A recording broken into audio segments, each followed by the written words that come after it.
Este é o canal Disco, Livro e Fé. É um prazer tê-lo aqui.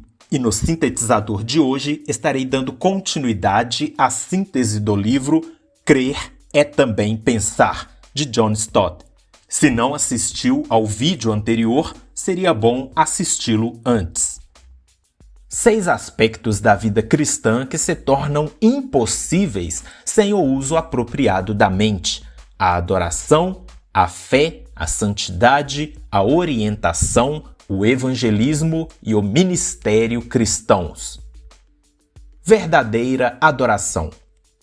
Um louvor irracional certamente era oferecido na cidade pagã de Atenas, onde Paulo encontrou um altar dedicado ao Deus desconhecido. Porém, isso não convinha aos cristãos. O apóstolo não estava satisfeito em deixar os atenienses na ignorância.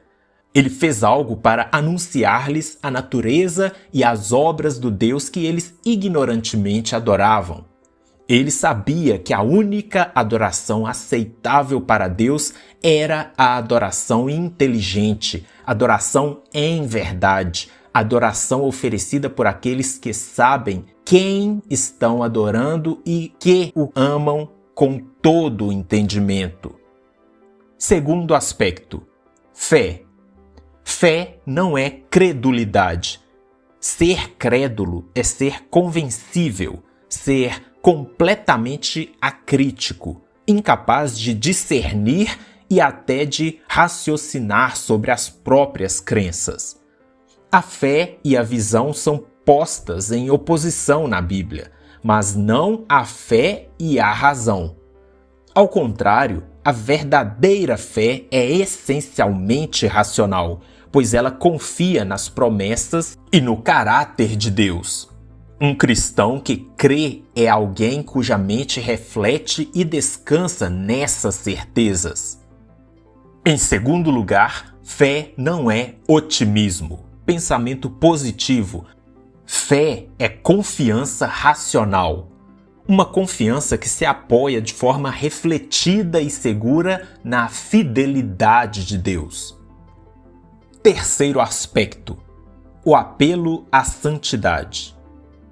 Um dos aspectos mais negligenciados na questão da santidade é o papel da mente. Conhecerão a verdade, e a verdade os libertará. É por meio da verdade que Cristo nos liberta do domínio do pecado.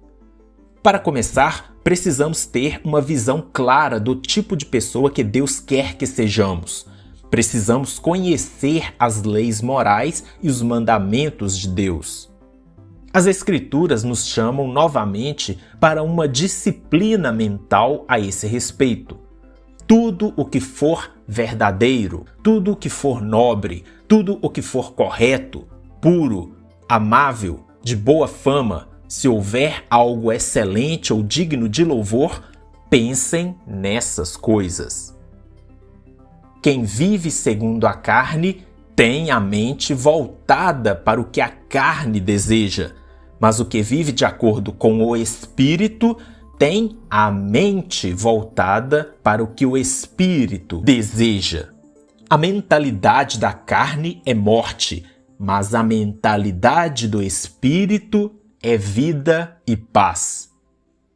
Devemos considerar não apenas o que devemos ser, mas o que, pela graça de Deus, já somos. Devemos constantemente lembrar o que Deus fez por nós e dizer para nós mesmos: Deus me uniu com Cristo pela morte e ressurreição, e assim anulou minha vida antiga e me deu uma vida totalmente nova em Cristo. Ele me adotou na família dele e me fez filho. Ele colocou o Espírito Santo em mim e, assim, fez do meu corpo um templo para ele. Também me fez herdeiro e prometeu um destino eterno com ele no céu.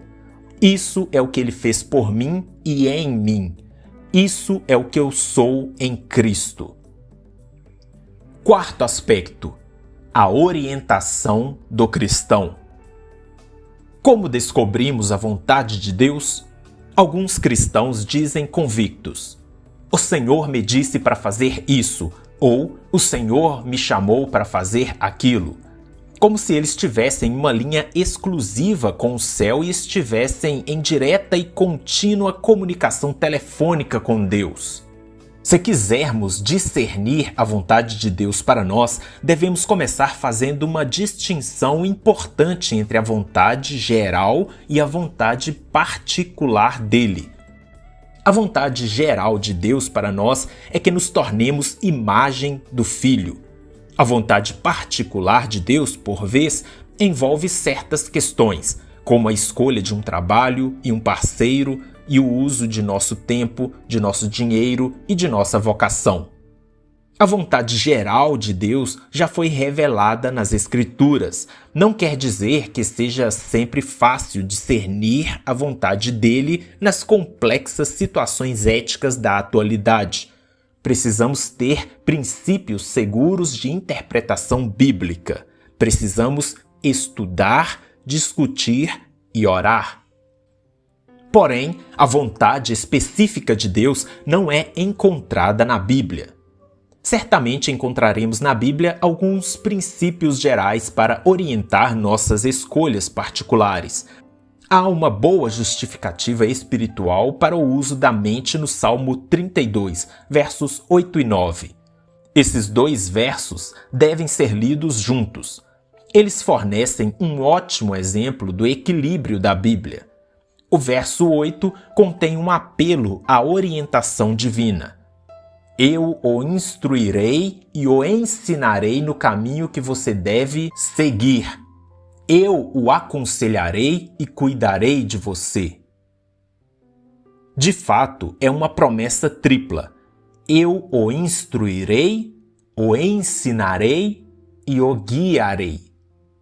Porém, no verso 9, imediatamente completa: não sejam como o cavalo ou o burro, que não têm entendimento, mas precisam ser controlados com freios e rédeas. Caso contrário, não obedeçam.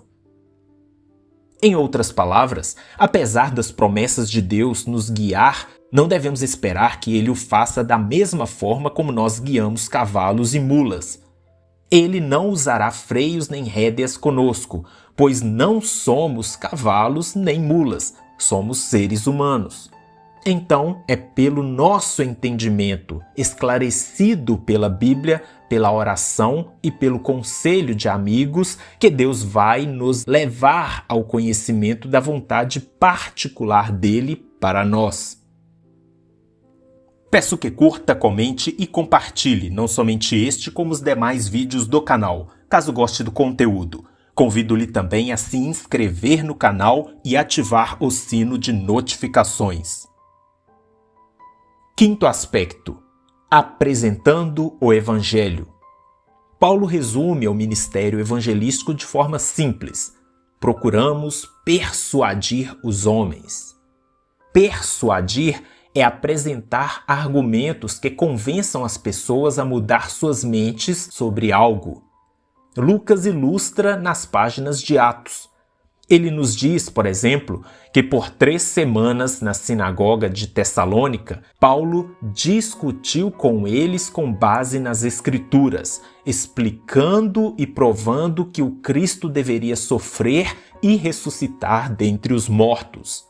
E dizia: este Jesus que lhes proclamo é o Cristo. Como resultado, Lucas completa: alguns dos judeus foram persuadidos. Todos os verbos que Lucas usa aqui sobre o ministério evangelístico de Paulo, discutir, explicar, provar, proclamar e persuadir, são até certo ponto palavras intelectuais. E sobre o último aspecto, o ministério e os dons. O ministério ordenado é essencialmente um ministério pastoral, e um ministério pastoral é um ministério de ensino. Deixe-me elaborar isso. O ministro é um pastor a quem Deus, o pastor maior, confiou o cuidado de parte do rebanho e o incumbiu especificamente de alimentá-lo, ou seja, ensiná-lo. As qualificações para o ministério são coerentes com a natureza dele. Cada candidato ao ministério pastoral ou ao presbitério precisa possuir tanto a fé bíblica quanto o dom para ensiná-la. Precisa ser ortodoxo. Ele precisa se apoiar firmemente na palavra ensinada, literalmente de acordo com a didaquê, ou o ensino dos apóstolos, para que ele seja capaz de dar instrução sobre a sã doutrina e também refutar os que a contradizem. Ele deve também ser um professor apto. Essas são duas qualidades indispensáveis. Por aqui encerro definitivamente a síntese do livro Crer é também pensar, de John Stott. Que a paz seja com você e até o próximo Sintetizador.